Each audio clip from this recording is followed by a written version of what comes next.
जय हिंद प्यारे साथियों, स्वागत है आप सभी का यूपी पुलिस कांस्टेबल एग्जाम के लिए हिंदी की एक और महत्वपूर्ण प्रैक्टिस सेट में। तो चलिए आज की महत्वपूर्ण प्रैक्टिस सेट को शुरू करते हैं। आज का पहला प्रश्न है, चंदायन किस भाषा का काव्य है? राजस्थानी, पहाड़ी, अवधी, मैथिली।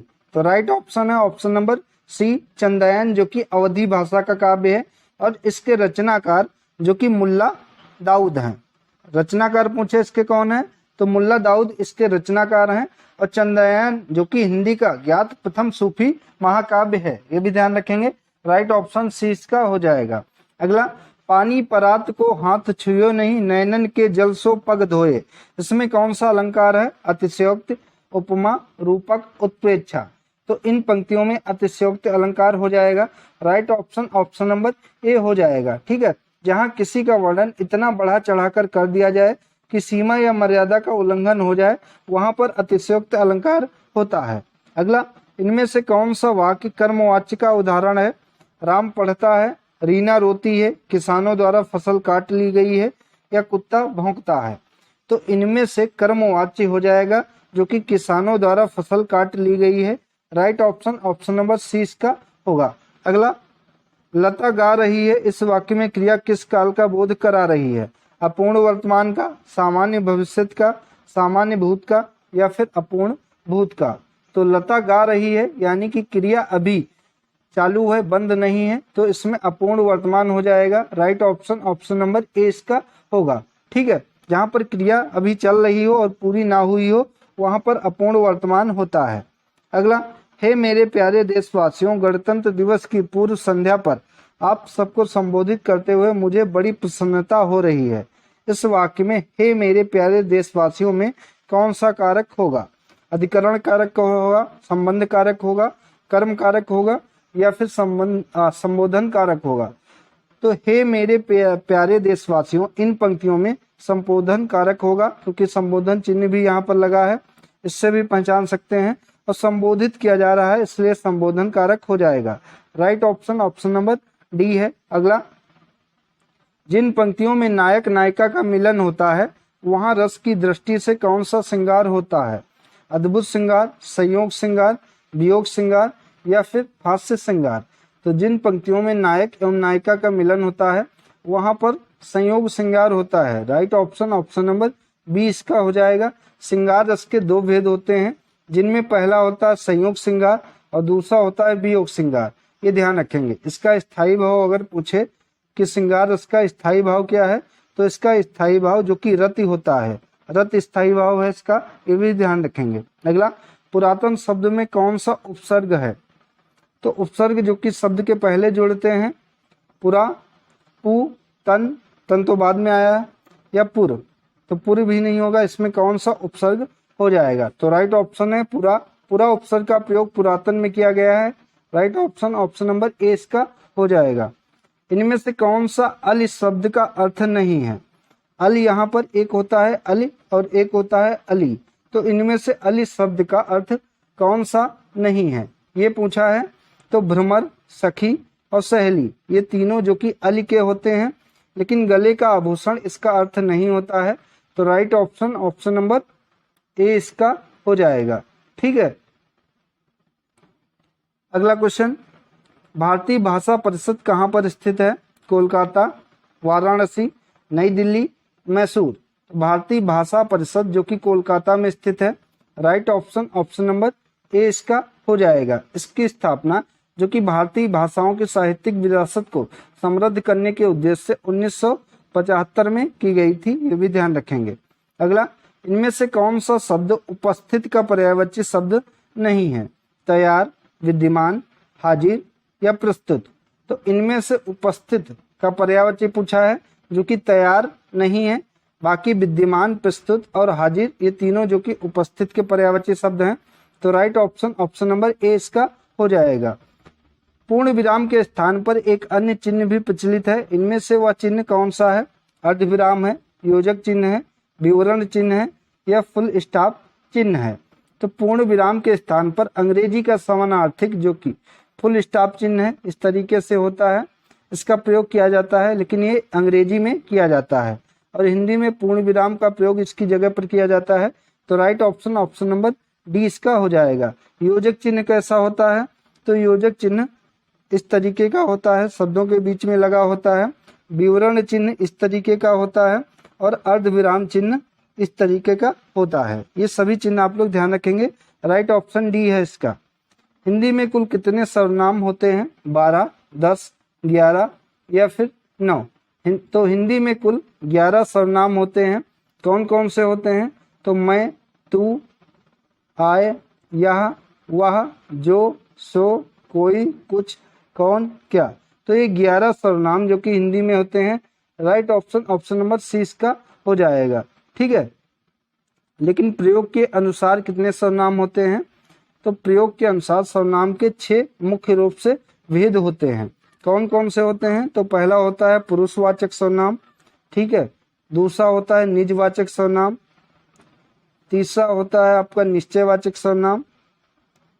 चौथा होता है अनिश्चयवाचक सर्वनाम, अनिश्चयवाचक सर्वनाम।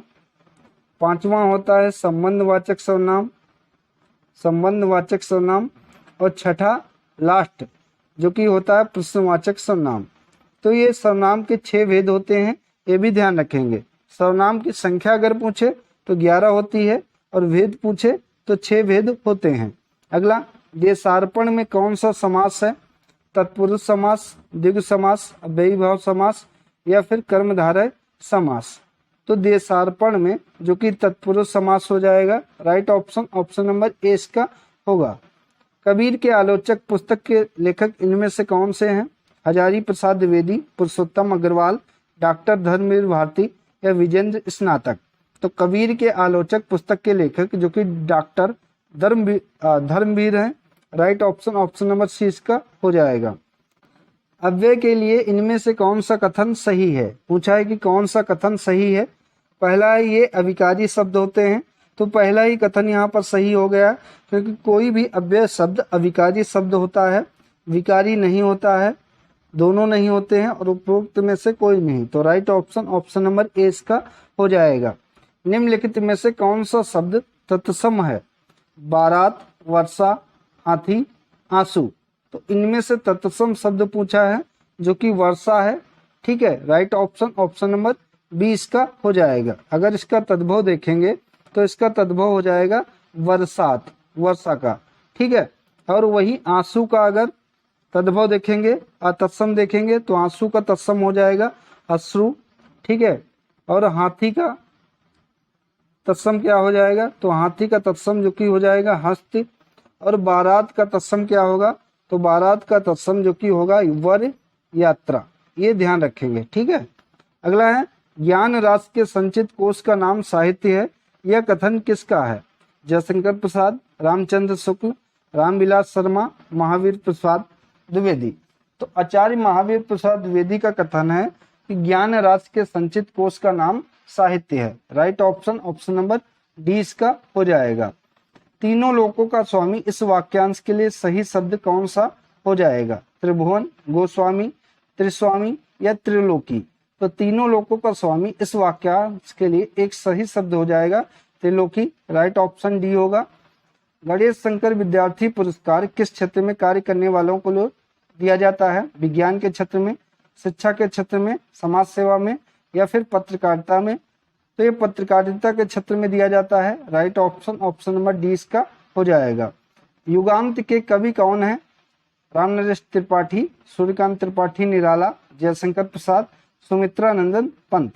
तो युगांत के कवि जो कि हैं Sumitranandan Pant ji. Right option option number D इसका हो जाएगा। ठीक है, अगला छक्के छुड़ाना इस मुहावरे का अर्थ क्या होगा? हारना, जीतना, हराना या फिर जिताना। तो छक्के छुड़ाना इस मुहावरे का अर्थ होगा हराना। राइट ऑप्शन सी इसका हो जाएगा। अगला प्रश्न, साथियों हार्दिक स्वागत इस वाक्य में कौन सा कारक है? संबोधन है, अपादान है, संबंध कारक है या फिर अधिकरण कारक हो जाएगा। तो साथियों हार्दिक स्वागत है इस वाक्य में संबोधन कारक हो जाएगा। Right option option number A इसका हो जाएगा। ठीक है, संज्ञा के जिस रूप से किसी को पुकारने या संकेत करने का भाव पाया जाता है उसे संबोधन कारक कहते हैं। इनमें से कर्तवाच्य का उदाहरण कौन सा है? भारत ने एक नया उपग्रह छोड़ा, माँ ने बेटी को पुकारा, श्याम के द्वारा पुस्तक पढ़ी गई, या उपरोक्त सभी। तो इनमें से कर्तवाच्य कौन सा होगा? तो right option option number A है कि भारत ने एक नया उपग्रह छोड़ा, यह कर्तवाच्य हो जाएगा। ठीक है, right option option number A है। इनमें से तद्भव शब्द का चयन कीजिए। निडर, कमल, गति और सूर। तो इनमें से तद्भव शब्द होगा निडर। Right option option number A इसका हो जाएगा। अगर इसका तत्सम देखें तो इसका तत्सम होता है निर्दर, निर्दर। ठीक है। अगला, भारतीय संविधान की 8वीं अनुसूची में कितनी भाषाएं शामिल हैं? तो 22 भाषाएं शामिल हैं। Right option option number B है। देवनागरी लिपि के स्थान पर रोमन लिपि स्वीकार करने का सुझाव किसने दिया था? जवाहरलाल नेहरू, सुनीति कुमार चटर्जी, काका कालेलकर या भीमराव अंबेडकर। तो देवनागरी लिपि के स्थान पर रोमन लिपि स्वीकार करने का सुझाव जो कि दिया गया था सुनीति कुमार चटर्जी के द्वारा। राइट ऑप्शन ऑप्शन नंबर 20 का है। इनमें से कौन अमृत का पर्यायवाची शब्द नहीं है? तो नहीं है पूछा है, अमृत का पर्यायवाची शब्द कौन सा नहीं है? तो सोम, पीयूष और सुधा, ये तीनों अमृत के पर्यायवाची शब्द हैं। लेकिन सुरा, सुरा जो कि अमृत का पर्यायवाची शब्द नहीं है, ये मंदिरा का पर्यायवाची शब्द है, शराब का पर्यायवाची शब्द है सुरा। ठीक है। अगला, जो ममत्व से रहित हो उसके लिए एक शब्द कौन सा होगा? निर्मोही, निर्मम, निरामय या फिर निष्ठुर। तो जो ममत्व से रहित हो इस वाक्यांश के लिए एक शब्द होगा निर्मम। राइट ऑप्शन ऑप्शन नंबर 20 का हो जाएगा। सा ध्वनि का उच्चारण स्थान इनमें से कौन सा है? दंत है, ओष्ठ है, मूर्धन्य है या फिर तालव्य है। तो सा ध्वनि का उच्चारण स्थान इनमें से तालव्य है। Right option option number D इसका हो जाएगा। अगला, शुभेच्छा का सही संधि विच्छेद क्या होगा? शुभ प्लस इच्छा, शुभ प्लस इच्छा, शुभ प्लस शुभेच्छा या सभा प्लस इच्छा। तो शुभेच्छा का सही संधि विच्छेद इनमें से हो जाएगा शुभ प्लस इच्छा। ठीक है। राइट ऑप्शन ऑप्शन नंबर 20 का होगा। नीति निपुण शब्द में कौन सा समास है? तत्पुरुष समास, बहुब्रीहि समास, द्वंद्व समास या फिर द्विगु समास। तो द्विगु समास वहां पर होता है जहां पर पहला पद संख्यावाचक होता है। ठीक है। तो यहाँ संख्यावाचक तो है नहीं। नीति निपुण में बात करें तो इसमें तत्पुरुष समास हो जाएगा। ठीक है। Right option option number A है। अगर इसका समास विग्रह करेंगे तो होगा नीति में निपुण, इसे नीति निपुण कहा जाएगा। ए राइट ऑप्शन है। अगला, भाषा, बोली, विचार, राय, इन चारों में से कितने स्त्रीलिंग शब्द हैं? भाषा, बोली, विचार या राय। तो इन 4 शब्दों में से कितने स्त्रीलिंग शब्द हैं? 1 है, 2 है, 3 है या फिर चारों स्त्रीलिंग शब्द हैं, ये आपको बताना है। तो इनमें से 3 स्त्रीलिंग शब्द हैं। ठीक है। और 1 पुल्लिंग है। तो पुल्लिंग शब्द कौन सा है? तो विचार इनमें से पुल्लिंग शब्द है। शेष भाषा, बोली और राय, ये तीनों जो कि स्त्रीलिंग शब्द हैं। राइट ऑप्शन सी इसका हो जाएगा। इनमें से कौन सा शब्द खराबी शब्द का अर्थ नहीं है? तो इनमें से विकार, दोष और अवगुण, ये तीनों जो कि खराबी शब्द के अर्थ हैं, लेकिन नकली इसका अर्थ नहीं है। राइट ऑप्शन सी होगा। सिर उठाना, इसका तात्पर्य अर्थ क्या होगा? विरोध करना, लज्जा का त्याग करना, शुरू होना या साहसी होना। तो सिर उठाना इस मुहावरे का अर्थ होगा विरोध करना। Right option option number A इसका हो जाएगा। आगे अनुच्छेद दिया गया है, इसको पढ़कर नीचे प्रश्नों के दिए गए उत्तर सही देने हैं। तो सबसे पहले ध्यानपूर्वक अनुच्छेद को पढ़ना है। प्राचीन तमिल काव्य परंपरा संघ काव्य के नाम से काल के अनुसार मुदुल संगम, इडय संगम और कडय संगम के नाम से विभाजित है। प्राचीन काल में ग्रामों की संख्या अधिक थी और जनपदों की संख्या न्यून। ग्रामों के लोग प्रकृति के मध्य अपना जीवन यापन करते थे। वह जीवन यापन भी अधिकतर कृषि धर्म, मछली पकड़ना, आखेट करना, जीवनोपयोगी बर्तन बनाना आदि के रूप में था तथा उत्पन्न और प्राप्त वस्तुओं के विक्रय करने के लिए समुद्री यात्रा करना भी उनके जीवन का अंग था। प्राचीन काव्यों में लोगों के जीवन क्षेत्र के आधार पर काव्य भी कुरुंजी पर्वत तथा पर्वत तटीय प्रदेश, मुल्लय वन और वन प्रांतार प्रदेश, नियदल, समुद्र तटवर्ती क्षेत्र, मरुदम, कृष क्षेत्र और पालय, मरुभूमि और बंजर प्रदेश के रूप से विभक्त हुआ है। तो नेदल का संबंध किस क्षेत्र से था? पर्वत व पर्वत तटीय प्रदेश से, समुद्र तटवर्ती क्षेत्र से, कृषि क्षेत्र से, या वन और वन प्रांतर प्रदेश से। तो नेदल का संबंध जो कि समुद्र तटवर्ती क्षेत्र से था, राइट ऑप्शन बी है। मरुदम का संबंध किस क्षेत्र से था? तो मरुदम का संबंध जो कि कृषि क्षेत्र से था, right option option number C है। प्राचीन तमिल संघ काव्य के काल विभाजन के क्रम में कौन सा सही क्रम है? तो इनमें सही क्रम है मुदल संगम है, इडय संगम है और कड़य संगम है। ये सही है, राइट ऑप्शन ऑप्शन नंबर 20 का हो जाएगा। तो साथियों ये थी आज की महत्वपूर्ण हिंदी की प्रैक्टिस सेट। वीडियो अगर आप सभी को अच्छी लगी हो तो वीडियो को लाइक करें, शेयर करें और चैनल को सब्सक्राइब करें। धन्यवाद साथियों।